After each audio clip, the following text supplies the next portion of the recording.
Listen up, I really like this segment. I think it's really fun, but I need to be very clear about what it is that we're doing. This is a list of the most untouchable athletes. On this list of Seattle athletes are going to be some of the best Seattle athletes of all time. They're untouchable because they're so good, because our memories of them are that they were with our team, whatever that team is, Mariners, Seahawks, what have you, for its most important moments, and we're usually a really big part of it. So that's why they're on this list. It will not surprise you that, like, Ichiro is on this list for me. Then there are athletes that are untouchable because for some reason, and we'll try to pick it apart, they're just fan favorites. Someone like Will Dissly, for instance. I don't have him on my list of untouchable athletes, but he's like borderline, where I'm like, this guy never had, I think, more than 300 receiving yards in a single season, and yet somehow Seattle fans will always love him, and I'm not even mad about it. It's just one of those things that constantly causes you to tilt your head a little bit and go, man. No one ever criticized his contract, even though no one ever criticized his contract. It's the same reason with, like, Zach Miller will forever be seen as like the best Seahawks tight end despite not having the best numbers. Like, there are just some guys that Seattle fans love. They're untouchable, and the numbers don't really back it up. The number 10 player that I have on my list is that kind of player, and it's going to be very controversial. But again, this is not a Mount Rushmore of Seattle athletes, though you're going to have a lot of overlap. Bump. The athletes that you feel are so untouchable. Do you have a list, or do you want me to run through and then you can? Got a list. Okay, who do you got? One recent, Tyler Lockett. Ain't nobody messing with Tyler Lockett. Like, he's the nicest guy in the world. He is one of the best wideouts in Seahawks history when you look at his numbers. But I think it was his personality that kind of like captured everybody. He was the type of guy who would walk into the meeting room, say hello to everybody, shake their hands. You saw who he's with Vegas right now. He's in Vegas, right? No, he's in Tennessee. His first media day, he walks in there and says hello to everybody, shakes everyone's hand. Like, that is Tyler Lockett to the fullest. I think no one can say anything bad about Tyler Lockett, no, other than genuinely he nice got guy. down when he got the football towards the end of his career here. That's okay. So this is where I had Tyler Lockett as an honorable mention. And the name that I put above Tyler Lockett is going to be very controversial, and it's going to make some people mad. But again, it kind of proves my point that some of these guys are untouchable for reasons that I can't explain. I bet Jake Locker at number 10. Jake Locker is an untouchable Seattle athlete because at no point do his career numbers back up being as famous or revered as he is. But you better not say a bad word about Jake Locker, because I promise you, the second that I do, I'm going to get a million texts coming into our text line, most especially from people in Ferndale saying, back off. Absolutely leave this guy alone. I had Jake Locker on the list over a far more accomplished former Seahawk like Tyler Lockett, or a far more accomplished former everything, Steve Largent, an all-time NFLer, because Jake Locker was a bust. Jake Locker was a sub 60% completion percentage passer at UW, and yet everyone loves Jake Locker. Every dude I know talks about having. You can't say he's a bust and then talk about his time at UW. His time at UW made him a first-round pick. His time at UW made him a first-round pick, but he doesn't hold, like, most of UW's records are now held by other passers. Yeah, I mean, the game didn't change too, though. But you know what I'm saying? It's not like someone that leaves college and you go, okay, this guy was a first-round pick and he still holds, like, the vast majority of his school records. Like, Jake Locker does not. No. He has a couple, but, like, he does not hold the bulk of passing records, and yet you cannot say a thing about Jake Locker. That's the kind of list I'm thinking about. I will spoil my number one pick, Ken Griffey Jr., one of the best baseball players of all time, should have been a unanimous Hall of Famer. Shame on those 3 voters. So I do have some people on here that are like Mount Rushmore of Seattle sports. I would not have Jake Locker on that. But in a list of just untouchable, sometimes for reasons you can't explain, Jake Locker's smack dab number 10 on that list. Yeah, I rock with Jake. He was a guy, after we beat him in the Apple Cup, brought everybody in the middle of the 50-yard line for prayer. You know what I mean? Mm-hmm. And said, God bless everybody, shook everyone's hand, and got out of there. No, I'm not mad at Jake Locker. I love Jake Locker. One of the nicest guys I've ever met in my life. Someone said, how are we defining untouchable? I defined it as no one's touching this person's fame and accomplishments. So like Griffey, no one's touching that. Mm-hmm. And then also as this person could commit a crime and there would be people going, but I just love him. Like I said, like a Jake Locker, Will Dissly, where the numbers don't really back it up, but people just love them. And you're like, God, why?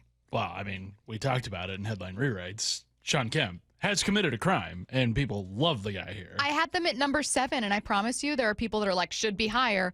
And that's exactly why. I mean, these, like, guys that people just love. And sometimes there's unique reasons. Who's someone else you have for your list? Brandon Roy.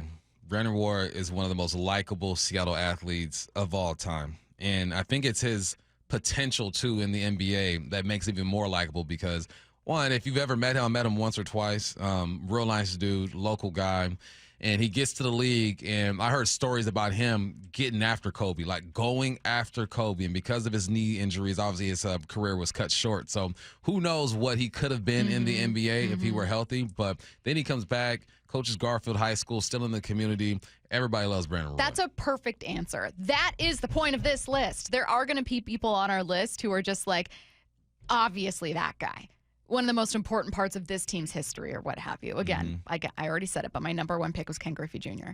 And then there are guys that other people are going to go, Brandon Roy, Bump, what are you talking about? There's so many other people that you should have above him. And you're like, no, but he's on here because no one I know says a bad word. And, like, he could do anything and people would still love him.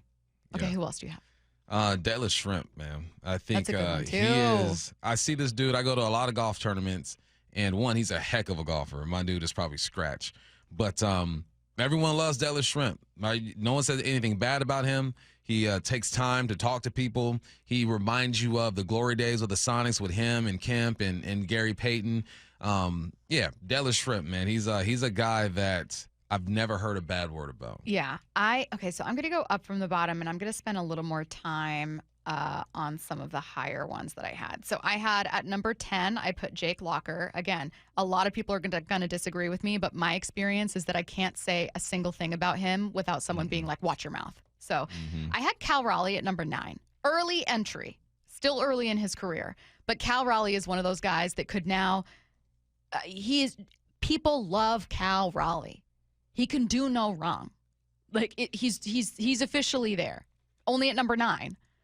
But you think he should be higher? Nah, I wouldn't put him on my list yet. Oh, I would. I think people love him, but I also think that It's an iconic Seattle sports moment. he does. I just think that fans be turning on people real quick, man. If I don't think Cal they'll would have turn on come out, Cal. if Cal would have come out and have 2 seasons in a row, 3 seasons where he don't look like the guy that we've Sure. seen, people will turn on him. But I think Curtis makes a good point. One of the most iconic plays of all time. So I think that keeps him in. I've been convinced that keeps him in. I had Felix at number 8, and I wrote in part on this list because he's kind of a tragic figure, like one of the best pitchers this team has seen, and then this team never capitalized on it. Like, there's this iconic photo of like the end of season kind of thing, and Felix is sitting in the dugout just looking forlorn. Oh, yeah, that was like game 161 after he got eliminated. And you're just thinking, you've had one of the best pitchers of his generation, of that era, and never did anything with him. Yeah. And it's tragic. It is tragic. And especially because you kind of saw like his stuff slowly start to fade too. And you knew that the end was near, and you realized that you wasted one of the best arms you've had here. Yeah, that's a tough one. That's a tough one. What else did you have? I should say, who else did you have? I got Jack Sigma, man. I think people I did not have him. who really love the Sonics and Northwest sports, man. Yeah. He's an icon. Won a championship in 1979 with this crew. And I went to school with his nephew, so that was like my introduction. I used to see how people reacted to him, and I go, all right, tell me about your family. You know, why are people so interested in you and what you have to say? And it's Sigma. And if you met Jack as well, my man, again, one of the nicest guys that you've ever met, and is a champion, the first champion for the Seattle, or the only champion for the Supersonics here. Okay, so I had, again, 8 Felix, 7 Bobby Wagner, 6 I combined Gary Payton and Sean Kemp, and then 5 I had Sue Bird. Did you have any of those, or could we get to top 4? No, I don't have any of those. Okay. Top 4, beginning with number 4, I said Marshawn Lynch. I went to a wedding, this is a true story, where they played Seahawks, especially Marshawn Lynch highlights during the reception. Is it what I would ever do at my wedding? Absolutely not. But I'm telling you, a little unhinged. Marshawn Lynch does not hold the Seahawks franchise record for rushing yards. Nor is he second. He does not hold the franchise record for touchdowns, nor is he second. And there are a huge number of Seahawks fans that would say he's the best Seahawks running back ever. Yeah, it's. Do I agree? No. He But- captivated everyone with his personality, man. He was. He's one of the few guys who could, or who has been, exactly the same for the last 20 years. I met him when I was 18. I ran into him a couple times after that. He is exactly the same person. I think it's refreshing because a lot of people get money or they get older and they change a bit. This isn't a bad thing, right? But not him, man. He has been true to himself through and through.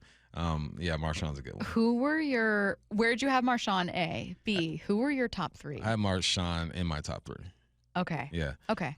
Let's just hear your top three and then I'll do All right, mine. so it's We Marshawn, probably have a lot of overlap. Marshawn, Steve Largent, Okay. and then Lenny Wilkins. Very interesting Yeah. top three. And I met Lenny last year. He was the 12 flag raiser, and just listening to him talk about life and sports. I used to watch him growing up. Watching him. He coached several teams: the Sonics, the Trailblazers came back for the Sonics, the Cavaliers, the Hawks, Toronto, and just the knowledge. You ever talk to somebody and everything they say just sticks and you hold on to it. And especially older folks too, man, because I'm like, your eyes have seen so many things that I haven't. I got questions for days. And when he was done with the 12 flag raise, our interview, he hung around for a little bit. And we were like kids. It was me, Paul Moyer, Big Ray, Brian Walters. I think Babs was there too. And we're just peppering questions at him because we just want to know about his life. So Lenny, man, one of the great ones. And Steve Largent was two. Steve Largent was one. It goes One? Largent, Lenny, One? Largent, Lenny, and then Marshawn. I'm going to say something that's going to make people hate me. What's new? I didn't have Steve Largent on my list. Again, Really? This is not a list of the best Seattle athletes ever. Steve Largent would absolutely be on that list. He might even be on my Mount Rushmore of Seattle athletes. I'd very seriously consider it. Untouchable, I had to include some people that I felt like no matter what, they're kind of like they can do no wrong ever. And it's not that I don't think that about Largent. It's just I'm a victim of the moment with the baseball season, perhaps. And so my top three were all Mariners. It was Griffey, Ichiro, Edgar. I like Ichiro. And part of that's my own memory of growing up here where everyone just constantly talks about the same era of Mariners baseball constantly. And unfortunately for me, I didn't really get to experience that. So there's a little bit of wrapped into this, knowing that these guys are all amazing, genuinely prolific players, but then also that they are revered for a team that has little else to revere. I think what influenced my list, well, a lot of my top, I guess I would say, was just the personal relationship conversations that I had with people, with the guys on the list. So it made me see them just in a different light.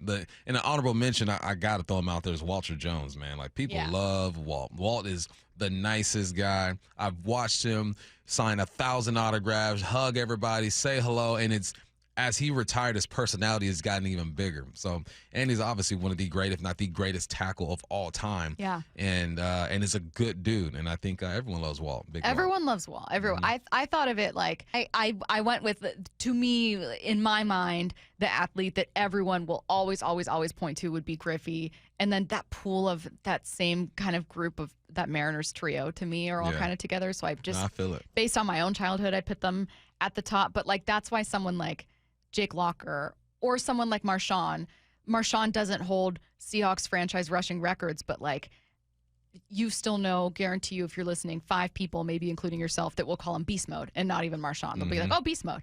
Like, it's just, he's a fan favorite, can do no wrong. Yeah. And that's we had so many differences with our list. I like it. Let's see. We had, did you guys mention Felix? Yes, Felix was on the list. Someone said someone pull Stacy's Seattleite card stat. You can't. I'm from here. You aren't allowed to. Bump, don't forget Walter Jones. Walt Jones, I think they did that honorable before mention. You said it, yeah. Another one I like, Lofa Tatupu. I just saw him on Friday. He is a man of the people. Yeah. I love Loaf. Loaf's awesome. Someone said, no, Cam, that's criminal. I considered Cam. I really did, because I think he's up there. Cam I have in the same pool with Doug Baldwin, Will Disley, like Seahawks that people just absolutely loved. Anyways, I could talk about this endlessly. You guys have so many good opinions coming in. Who would be on your list?